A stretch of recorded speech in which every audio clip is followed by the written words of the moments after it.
Hello everyone.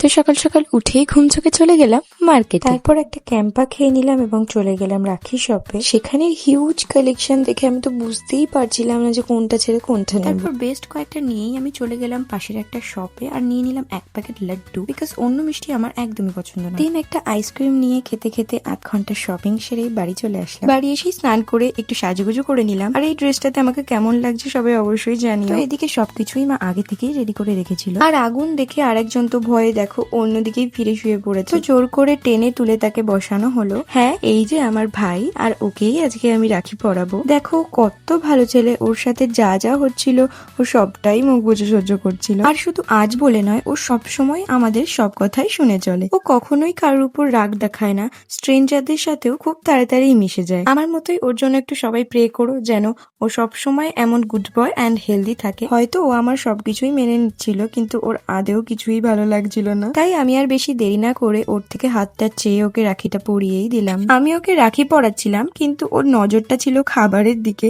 Because ও খুবই foodie. তাই আর বেশি দেরি না করে ঝটপট সবকিছু সেরে নিলাম।